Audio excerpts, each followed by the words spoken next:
2.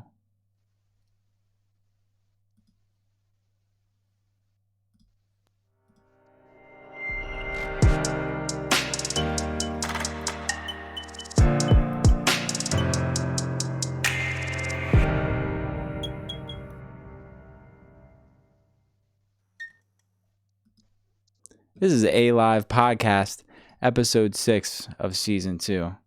And this is something a little different.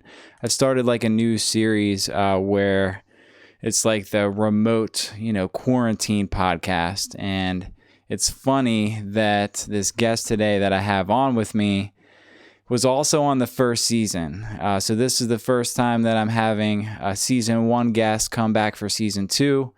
And it's interesting how this episode of season 2 corresponds with the same episode he was on in season 1. This is episode 6. So if you want to check out my man Mike S on season 1, he was also on episode 6. And we're going to talk about some of the growth and some of the changes that I've seen over the year. It's been a little over a year, about a year and 5 months now, because you were on in November. And because I know you had just celebrated like 3 years, I believe. So, ladies and gentlemen, Mike S., thanks for doing this, man. How you doing today? I'm great, dude. Thanks for having me out here with you, man.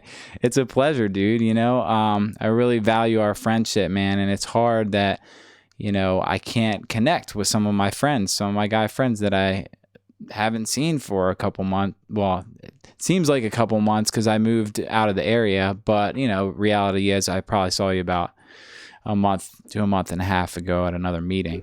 But yeah, man, it's a blessing to have you on here today. I see you got your coffee, like, this is a meeting or something, but dude, you shouldn't be drinking coffee at 9:30 at night. I know. Look, it's actually the what is it? The convention in Ocean City. It's a commemorative cup of the convention in Ocean City, which I wasn't able to go to this year because of So wait, was that 2019? Yeah, this one right was there. This one was 2019. Unfortunately. Okay. Yeah, I've been there pretty consistently every year that I've been on this path.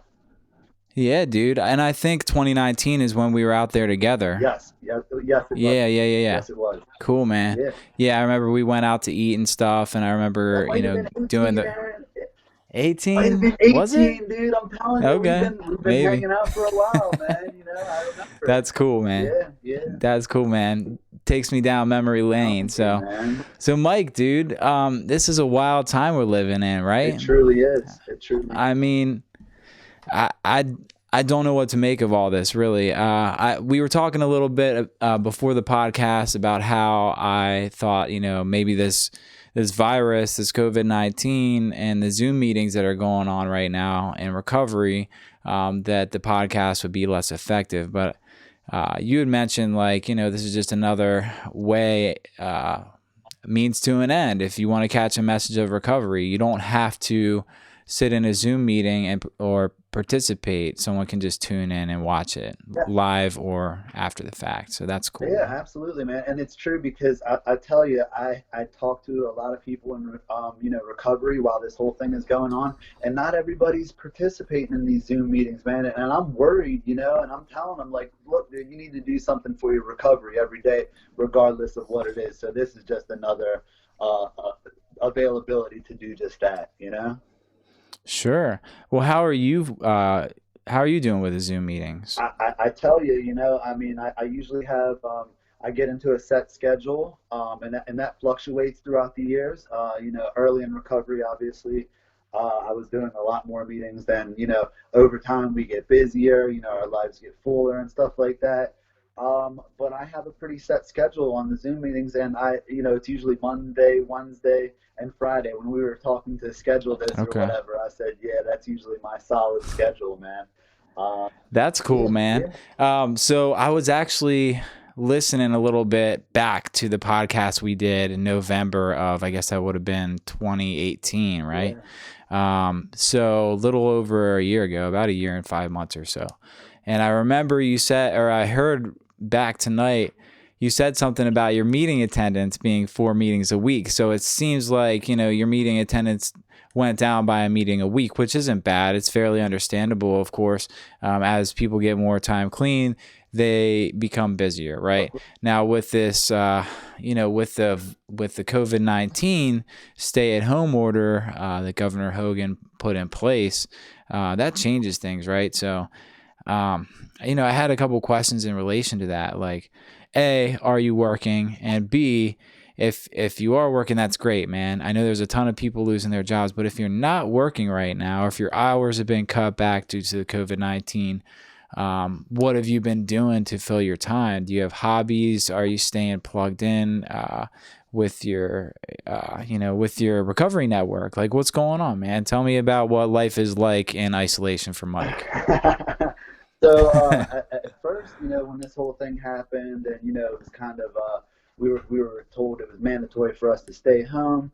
My company was still doing some work, here and there. We were actually considered one of the essential. Like there's these essential and non-essential. So we were actually considered essential.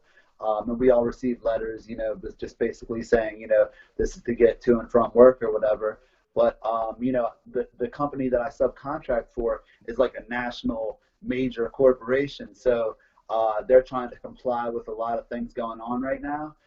So we've really slowed down a lot, and I mean a lot. So I've been off for a couple of weeks now, and I tell you, I'm getting a little stir crazy, man. I'm just being honest with you, I bet, dude. Yeah, but I mean, I'm fortunate enough to have some. I used to go to the gym a lot, so I'm fortunate enough to have some equipment at home that I can do some stuff.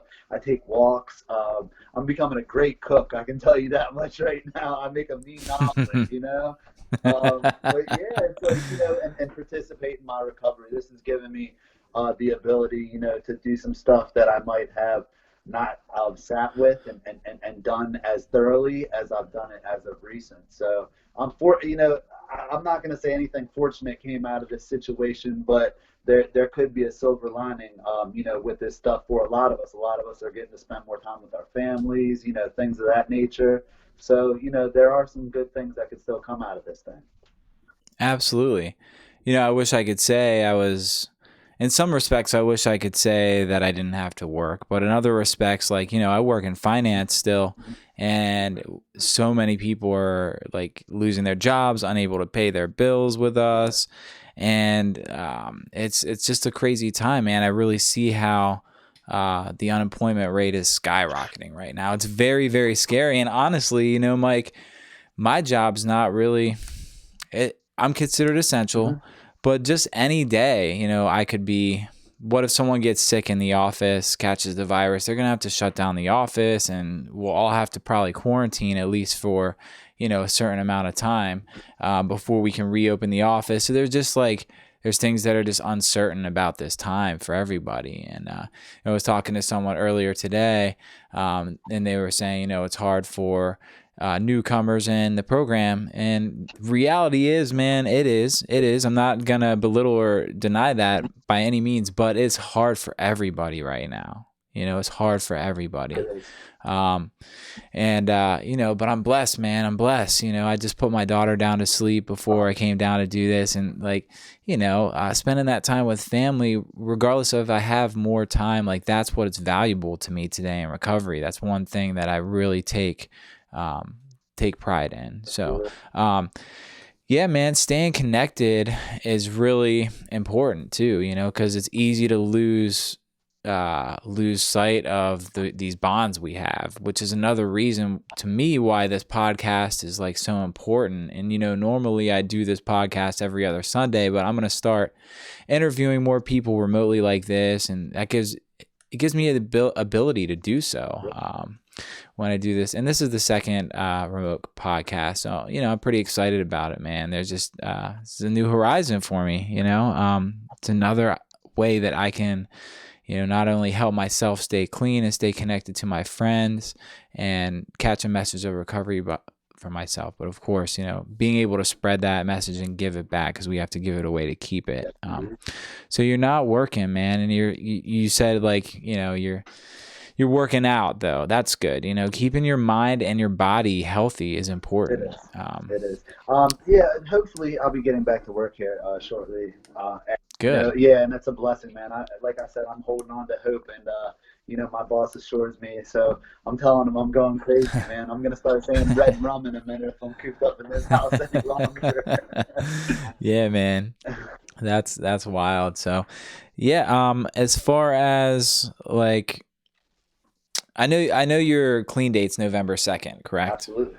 So, and that's something else I heard in the season 1 podcast. So it was cool to just like not only look back but like refresh my memory on Mike, but also see how like ways you've changed talking to you today as opposed to talking to you, a year and a half ago almost. Just seeing that growth, man. And like, I've been in your life, like actually physically there, not just like remotely, like calling you, but, we've been able to do, certain things together that, if I wasn't in recovery, I wouldn't have afforded to be able to do. For instance, like taking meetings into treatment centers, going kayaking. We've done all, yeah, man. We've done all kinds of stuff, and it's really cool to be your friend, man, and have friends today. Likewise. So I appreciate that, man. I value our friendship. So, as far as your step work, and I don't mean to like put you on the spot, dude, but Let's get it. I mean, a lot of people struggle with step work. I know I struggle because I simply make excuses that I can't find the time. And that's exactly what it is. I have to remember that they're excuses. Yeah. I have to make time, right? Agreed. So now that we have more time, you would think that I would be more in my step work. What is your experience? Because for me, I really haven't worked on it exponentially at any higher rate than I used to. And that's okay, because this I'm going to tell you what was told to me. Okay, as long as you stay clean, we have another fighting chance. Okay, that's first. That's priority. But some people say meeting makers make it. Other people say meetings aren't enough. You got to get into the steps. For me, my experiences. I worked through step work the most when I was pained up, because I've been through situations. I mean, you've seen me go through situations, since I've been around, and not all of them were fun, man. But I worked on step work the most when I'm pained up, but that's not enough for me. I need to work on step work no matter what, good, bad, or indifferent. I need to pick up the pen and put it to paper. So like you said, there's some more time. And I have been writing on my step work. Okay. Good. Yeah. Good for you, man. Yeah. I honestly wish I could say the same. Yeah, but it's okay. It's okay, because like the beauty of it is that like I said, as long as you stay clean, you have another fighting chance, and there's no time limit to this process. That everybody has their own process, and it's a different time span for everybody. But I'll tell you what's really beneficial to me. I've been participating. One of the meetings that I do during the week, my Wednesday meeting, it's actually a step study with some guys that have some serious clean time. One of the guys that's joined the step study before, and he hasn't done it via Zoom, but it actually takes place in this guy, Gary B's basement. Shout out to Gary B. He's a great dude, man. He's got like 30 years, right? And, I've linked up with these guys, and, there's this one guy that comes there. His name is Dean the Marine. And Dean the Marine has 45 years. He has the most clean time in Maryland, okay? So what? Get out of here. I swear, man. So Dean the Marine shouts out, man. Yeah, shout out to Dean the Marine. But, I hope I can meet him someday, man. You know what? That's he's from up the Taneytown area, so we actually can probably hook that up, man, Dude, that would be awesome. Yeah, absolutely, dude. Absolutely.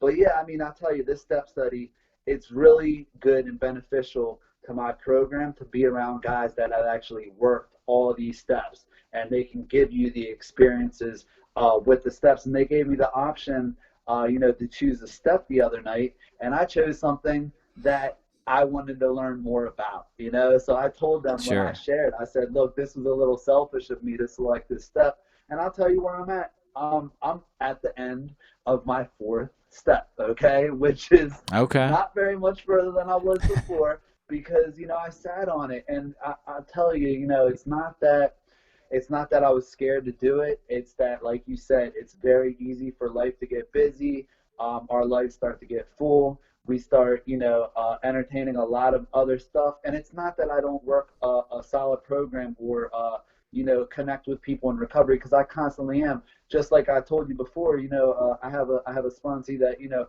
calls me every night, and it's a good thing. And I definitely take time, for my recovery. And I spend hour-long conversations on the phone with people in recovery. And that's very beneficial to me, in my recovery. Yeah. Dude, I want to stop you real quick because I remember there was a couple times where I was going through some stuff and I just called you out of the blue. You picked up the phone and we talked for longer than I thought like you'd have time for me. Like the reason that I don't reach out to people sometimes when I'm feeling some type of way and I'm struggling, whether that's internally or externally with something, whatever it may be, Mm-hmm. I'll tell myself, or my disease will tell me, I should say, that my problem's not big enough. Mike won't want to listen, right? So I'm like, don't even pick up, or Mike's too busy to like talk to me. But that's not the case, man. Because every time I have, dude, you just spent time with me on the phone and we talked through some shit. And you, after I was done, you took the time and I listened to you likewise. And I can remember a couple times, sitting up at the Westminster pond. I don't even know if you know where that's at, but I sat there one day and talked to you for a good like 45 minutes. I remember sitting out front of my house here talking to you for a good half an hour, and that is what I really value about who you are. Like you're a genuine dude, man, taking that time. And it reminds me of something else that I heard in the season 1 podcast I did with you, how I said to you then that, I really value how you approach the newcomer. You're always talking to newcomers at meetings, from what I remember too. Like that was something that really, was is important to see, because, without the newcomer, we're doomed to repeat history, because they remind us in a lot of ways where we came from, and we got to give it away to keep it, man. So like that's something I value about you also, man. And I'm sorry, I didn't mean to cut you off, No, dude, but those are just some no. things I wanted to What you say. said was very valid, man. And it really spoke to the situation. But yeah, I mean, the newcomer. I mean, we say it all the time. The newcomer is the most important person in the meeting, and that's so real, dude. And I kind of like I can't find myself saying these things in meetings and not actually trying to live by them, man, because that's just not the type of dude that I am. Yeah, dude. Yeah, Absolutely. yeah. So I mean, and to be honest, like when we walked in, we were a little bit skittish and kind of like, I don't know what to make out of this. You got all these people that are friends, and I'm walking into a new situation. So just having those couple people walk up to you and just be like, "What's up, man? What's up with you? How long you been around? You should come back Yeah, and dude. check out this meeting again. It's so important, man." Yeah, it kind of reminds me, man. You made me think of when I was a newcomer, and I was in a home group up in Shrewsbury, Pennsylvania, and walking into that meeting for the first time, man, I was scared, dude. I was like a little punk, shaking in his skin, dude, Yeah. and I can remember like the guys my age, like I remember seeing, and making me feel welcome. It wasn't about like me seeing them. It was about the way that they made me feel at that time. They made me feel comfortable. They welcomed me, and so that's so important, dude, what you're doing there when you talk to the newcomers, man, because without that, it's very likely that they won't come back, Yeah. Yeah. very And likely. So, yeah. And we've all been in situations where we didn't feel like we fit in, or like fit in and out of recovery, and that's not a good feeling, man. So I mean, not at all. no. So we really have to try to put out what we want to, given in return or whatever. That's just positive vibes, man. I mean, I really don't. Yeah. I don't believe in. I believe in karma to a certain extent.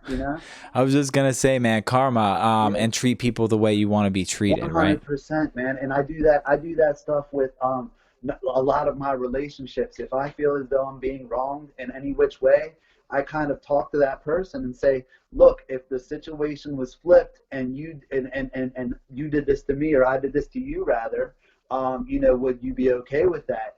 And a lot of the times Mm. the answer is no. No, yeah. And that's, Yeah, yeah, man. yeah, That's some real, dude. yeah, It's yeah. That's wild. So we were talking a little bit about step 4 and your experience there and how you sat on it for a little bit. And I think that's where I kind of interject with talking about, approaching the newcomer and how cool that is. But your step 4, man, I kind of want to go back to that because it's step I haven't worked in. Like, your experience doing the step study meeting that you said you're a part of. That sounds really cool, man. That sounds really interesting. It is. It is. So on the fourth step, I'm working it out of the step study guide, which a lot of these guys in this meeting they actually don't because they've been around pre-step study guide. I mean the step working guide rather. Step working guide has only been around for X amount of years. And these guys that have 30 years or whatever, they've been doing this stuff prior to that book even coming out. So that's funny, dude. yeah, Wow. yeah. That's so wild to think about. Isn't it though? So there's worksheets. I know your sponsor, actually works off of worksheets sometime and stuff. Mm-hmm. Well, he gives us a choice. Yeah. He gives us a choice, and I had already been working out of the step working guide, so I wanted to continue that. But I also do some of the worksheets so I kind of use both. Okay. Yeah, but there's one of the worksheets I don't use, as far as I know. It's kind of like questions about the step instead of like working them out of the step working guide. So, Okay. But there's questions. There's like a study guide that I read before each step and fill out the answers. It's just reading out of the it works how and why, and filling out answers. Got it. It's very cut and dry, and then it kind of like prepares you for working out the step working guide or working those worksheets that he does use. So Gotcha. with some of his guys. So as far as my fourth step though, I tell you, it's really interesting walking into step 4 how they address the reservations, or not the reservations. That's for step 1. They address the resentments rather. Okay. Pretty early on in the step working guide. And man, I tell you, I didn't realize I was so resentful, man. Tell me more, dude. Tell me more. Yeah, man. I mean, I can relate, dude. I'm holding on to some stuff, and it's not a good feeling, man. Like I want to let go sometimes, and I have let go of a lot, and as soon as I let go of something, I find something else to be resentful about, and it's crazy, man. It is. I will say this: my resentments nowadays do not last, or they're not as passionate as they were in the past. Yeah, I guess I don't know if that, I don't know, man. I'm speculating. I don't know if that comes with being in recovery and working a program longer. I think so. But I also think it can also be situational. It depends how deep the situation is that you develop the resentment over, right? I will say my father.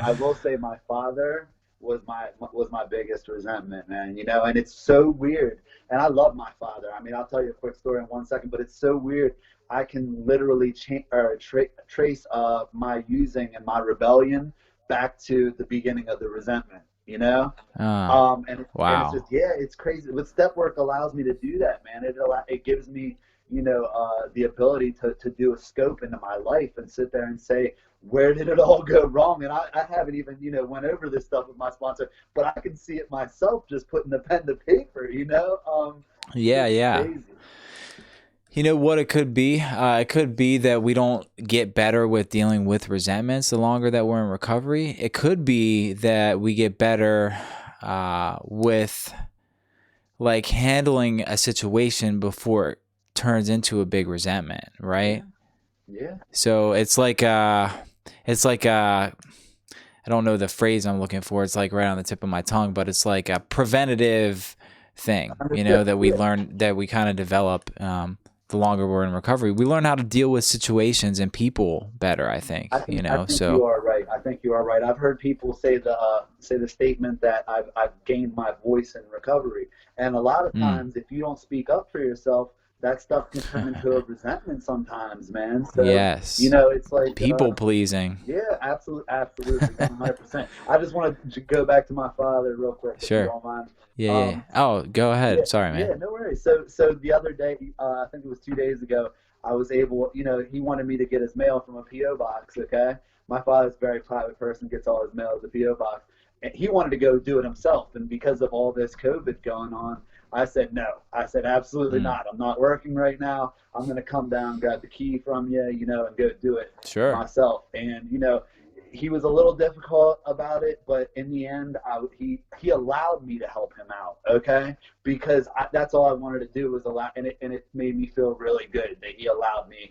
to do this for him during this situation. Because my father had a stroke some years back, and he's getting up there. He's 65 or so, and he's one of the people that's highly susceptible to this COVID right now. So, and he's in Baltimore City. He would have been traveling to Baltimore County, and the numbers are not really low in those areas, as you know. Yeah, dude. And that's, I live right outside of Baltimore County, and I work in Baltimore City.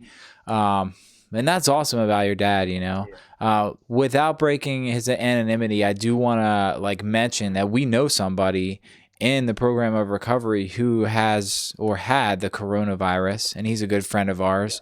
And, he was able to get over it relatively quickly, and he's a little bit younger than us.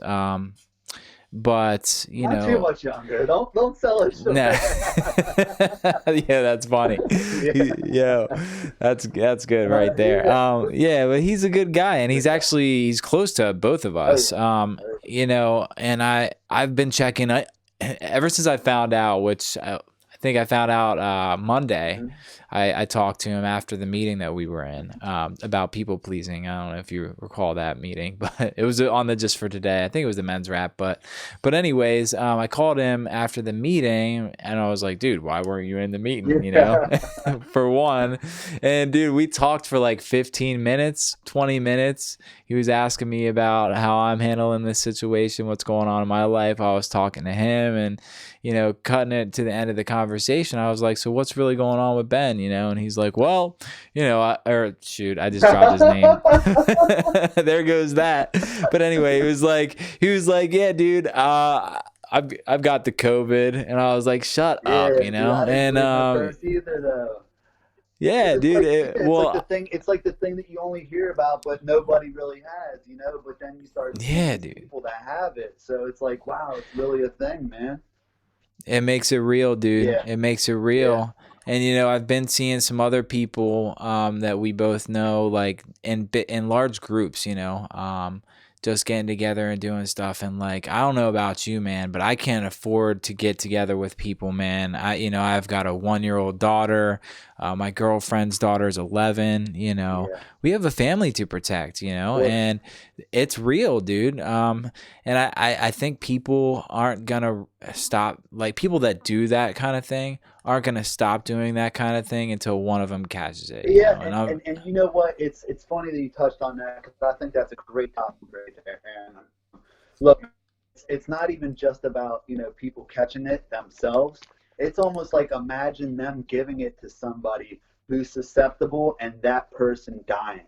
Like, there is no regard for life, because it might not. The people that are gathering and stuff, they're relatively young, so they might be able to get over it, quite easily. But imagine that they end up giving it to somebody, and somebody actually dies because of these people's negligence. I mean, this is very serious, man. And it's something that I'm glad you switched it to doing it this way, the podcast. Well, yeah, man, I had to make that decision.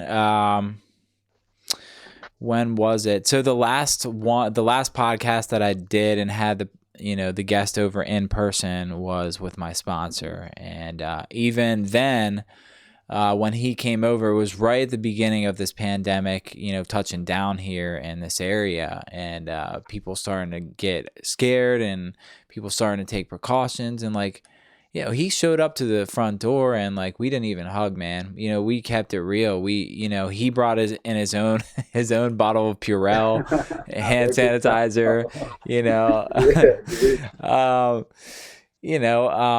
and we just kept it real, man. Like, we didn't know it. No one knew at that point. People still don't know, man. That's the thing. We don't know if we're going to be getting hit with a second wave of this thing when they start to open up the public again. You know, because I think China, they opened up the public again, and people started getting it. It started spreading again. So it was like the second wave. And you know, I've been listening to a lot of other like podcasts and NPR news station to and from work and on my lunch break, stuff like that, doing some research and looking into it. And at first, like, it became kind of like an obsession, like, oh my gosh, what's going on with COVID now, you know? And dude, and it got me into an unhealthy place, Mike, and I was like obsessing over it, you know, and it just wasn't doing my mental state any good. So I started taking precautions, stopped doing that. And I do still check the numbers every day to see how much they go up.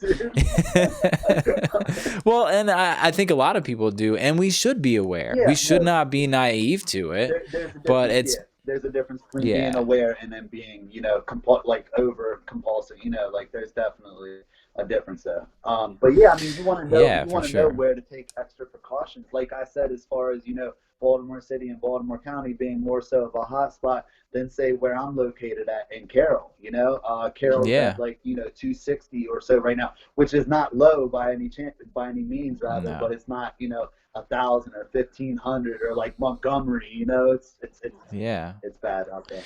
Well, I think it just depends too. Like I mean, it's all about the cases that have been tested for. That's the only thing that they have results. So if less people are getting tested in Carroll County, or there's just less of a population, of course, less people are getting tested. Exactly. In Baltimore County, there's a higher density of population. So what percentage of that population is being tested? Like, I don't know about you, but I haven't been tested for it. I haven't either. They were talking about making it mandatory for everybody to be tested. How do you feel about that, Aaron? I mean, as they say. I mean, I don't know how I feel about any of this stuff, Mike. I just know that, like, focusing on what is important is what I've been trying to focus my attention on, and that is my family, my job, my connections, and in recovery, and, you know, staying clean one day at a time. Those are the things that are important to and conducive to my life, you know. Just like with just like any other time, like whether we're in a stay-at-home order and only essential employees are out working, like, still, regardless of what's going on in the world, my recovery must come first, right? Or I still can lose everything, man. 100%. Yeah, I definitely agree with that. It's good to stay connected. You know, like I said, I've talked to some people that haven't been doing the Zoom, and I'm genuinely concerned. And I essentially tell them, look, there's literature, there's step work, there's plenty of, you know, ways to continue on in your recovery. Do something for your recovery once a day. Whether it's talk to another recovering addict, whether it's pick up the book and read a few chapters or whatever. But it's so important, and it's a scary time. And like you said about the newcomers, you know, coming in off the street, you know, some of them don't know about the Zoom meeting. Some of them, you know, because you almost have to be on one of these, you know, these pages in order to get these IDs. Wouldn't you agree? Yeah, and to me, you know, and I'm not judging, I'm so grateful for the Zoom meetings. Sure. I know a lot of people, like you said, you have concern for some people that aren't attending. You know, my attendance with the Zoom meetings isn't great. You know, it's not great by any stretch of the means. Like my last Zoom meeting was on Monday. Before that, it was Friday at my home group. But before that, I think I did one other meeting last week. So, but what is helping me is obviously, you know, doing this podcast and connecting to people one-on-one. I kind of, not only do I feel like the Zoom meetings are awkward for me, I'm just speaking for me, but I also feel that they're kind of chaotic in a sense, where they're new and some people don't know how to use the technology or mute their microphones. And this platform, the podcast, gives me an opportunity to connect with one person one-on-one, really dive in and dig into their recovery and their life, you know, without being awkward or intruding, I can learn about what's helping Mike, so that maybe I can apply those things to my life in this time, um, yeah, man. I mean, it's hard to say like how life is going to go once, whether it's the federal government or the state governments that reopen, or release the stay-at-home order, I should say, and open the public back up, whether it's parks and recreation, whether it's restaurants or gyms or I mean, you name it. I don't know what's going to come first, but whenever they start opening stuff up, I don't know about you, Mike, but I'm probably going to be like, well, I don't know. Am I feeling comfortable? Is this okay? Like, you know what I mean? It's not going to be normal. It's uncharted territory because we've never experienced anything like this in our country. And our country was not prepared for this, and our country has never experienced this. So it's like all uncharted territory. We don't know if it's okay to go out there yet, Yeah, it's scary. I think a lot of people are going to continue wearing the masks and the gloves for a good amount of time. I think that's just going to be the facts and how it has to be, Nobody wants to, because there could be a lot of this stuff resonating still out there. Like you said, people having it and not even knowing that they have it. We're not educated enough on the disease, I don't believe. Yeah, people, what is it called when somebody like walks around, they're a carrier and they don't even know that they don't have symptoms, right? Yeah. So that's scary, dude. Like, what I was going to say earlier is that this could be, how like influenza, like the common flu comes around every year and it mutates and they make like a new vaccine for it, right? Mm-hmm. What if like COVID is here to stay and it mutates every year and like before you know it, pandemics are normal for us and this is just normal life, man. And like, dude, it's like we're living in such a bizarre time, man. It's hard to say what's going to happen. All I know is like I'm going to hold on to my recovery and hold on to these connections, as long as I can. Yeah. I mean, our time in our recovery is so vital at this point, man, because like we talked about how it's so important for the newcomer and stuff. And we have to set that example. And I mean, whether we like the Zoom meetings or not, they're here, and we just really have to, continue to do it, continue to participate in them because it's important. I mean, I've been on Zoom meetings, and I'm sure you've seen this too, where it's like nobody's sharing. It's just, yes. There's crickets, and it's like, come on. Yeah. Well, that's what I mean. It's awkward. Yeah. And I think people feel judged for what they might say. Mm-hmm. I don't know about you, but like there's times, just going into regular meetings, where I felt awkward if I were to say something or share about something. And I know like when Zoom meetings started, it was a lot about, people were talking about, the virus, like this Zoom, people on Zoom meetings were literally talking about Zoom meetings. That's what the meetings were. Yeah. And it's like, it kind of like we got over that hump, right? But now we're at a place where trying to share normal recovery is just not normal anymore. Like we need to be talking about how are we taking precaution for this virus. And I think that's like almost taboo and people don't want to talk about it. And that's why I'm so freely talking about it on this podcast because I feel it's very important. And people, like I don't know about you, but I didn't hear anything about it, the virus at the men's wrap on Monday. And I'm not judging the meeting. It's a great meeting. That's how I met a ton of guys that are in my network. But I think like people are shying away from doing certain things via Zoom, and it's just different, man. People can be in the meeting that don't belong there, and you might not even see them because they're on the other side of the camera. And like, so you don't know who's actually listening. It's just, there's a lot of things about the Zoom meetings that are just hard for not only me, I'm sure, but other people. And those are just some of the my issues with it. Yeah, of course. I mean, anytime we reintroduce something like this, a new platform like this, there's gonna be, and I don't feel completely comfortable. I know I've, been in sponsorship. We have a sponsorship family meeting that we Hmm. attend, together at times and Yeah, stuff. And I know some people that, had said, hey, I'd continue to do this even after this whole thing goes back to normal. sure. So some people were actually enjoying it because they don't have to leave their household, but I mean, I do need that physical connection. I do enjoy walking in a room full Of of course. dudes in recovery and getting hugs and just joking and laughing, because my home group is the men's rap that you were referring to, and I love them guys. And like, if there was ever a platform that I felt comfortable sharing some stuff or getting it out, it would probably be in that particular meeting. And Sure. I've heard you get Yeah, pretty deep. man. I've heard you get pretty deep in there too, man. Thank you for that, because that helps me. That helps me, dude. Whenever I see somebody else bearing their soul, because that's what we do in these Yeah. meetings, man. I mean, like, don't even come with no BS. This is about life or death. It's not no. That's what I was just gonna Yeah. say, Mike. I was just gonna say in response to that is that if I'm not sharing what's really on my heart, Hmm. why share? Yeah. Right? Yeah.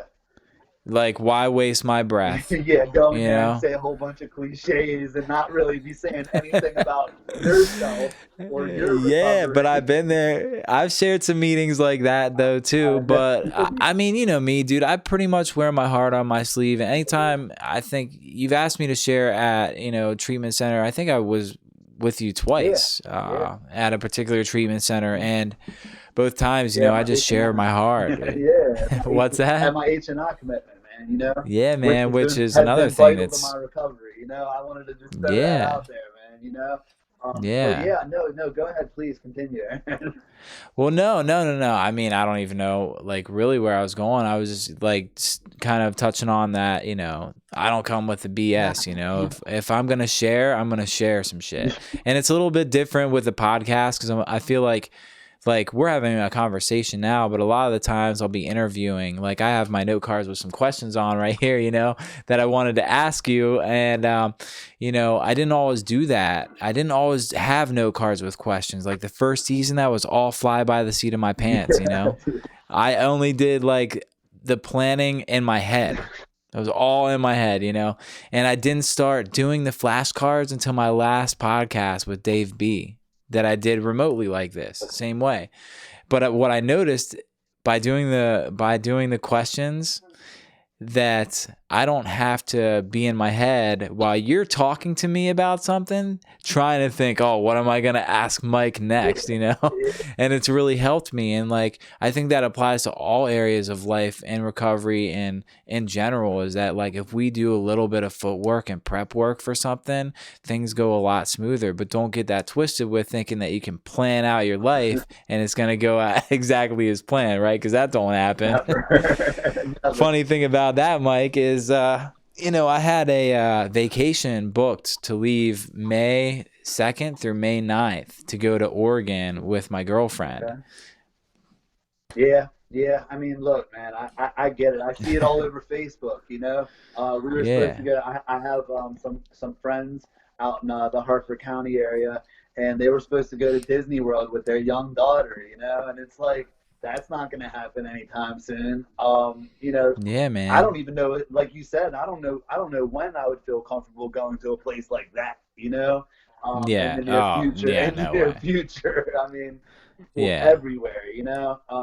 And there's no telling. I mean, the scary thing about this whole thing is nobody knows where it really came from. Yeah, we hear it was from a bat, but from my understanding, there's a chemical plant over in Wuhan that they actually generate. And they're worried that some precautions might not have been taken place. Like, there Hmm. are scientists that make stuff like this.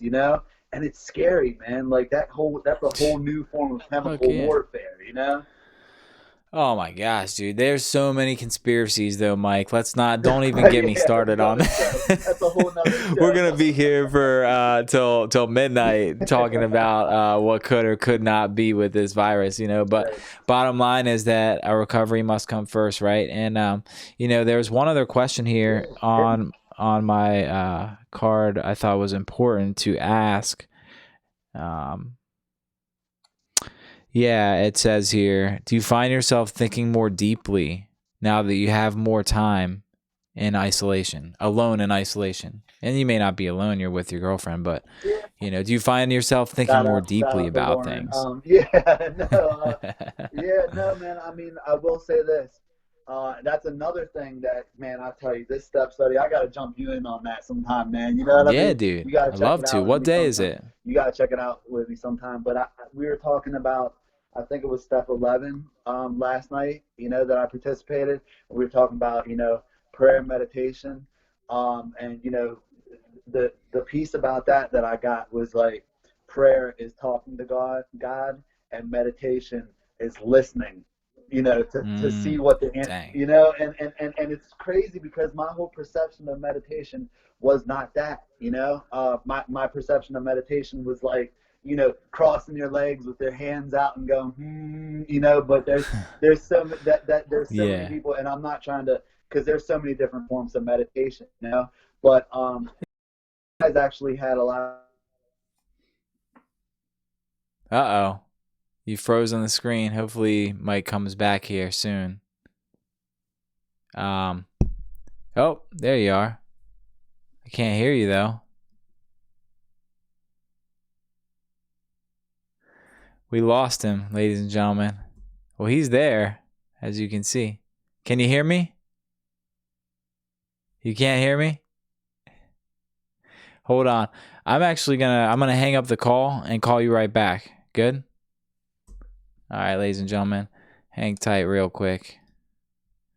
Sorry about that. Let's see if we can get him back here.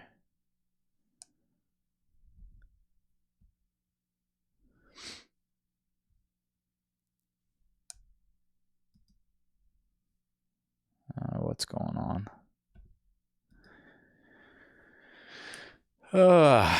Well, it's been a real episode, oh,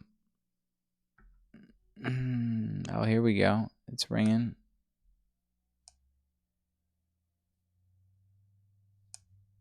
Yeah, so I don't know. It seems like we lost him. Oh, there he is. I can't hear you though, buddy. That's all right. Let me see something here. How about now? Nope. That's weird, man. I don't know why I can't hear you, Mike. It's like your audio went out for some reason. Yeah. I can read your lips. You're saying I have no idea. Look, dude. Hey, man. We're going to cut it off, though. It's all good, buddy. Listen, Mike, it's almost been an hour anyway, and it's about time for bed. I got to go to work tomorrow. So, look, dude, I love you, man. It's been a great podcast, dude. So thanks for doing this with me. Thanks for having me on. Is that what you're saying? Look, dude, it's been real. Don't sweat it, buddy. Don't sweat it, man. I love you, bro. Hey, hit me up. I want to come into that that step study. That would be awesome. All right, dude. We'll see you later. And ladies and gentlemen, thank you for tuning in to the A.live Podcast for another episode. Peace.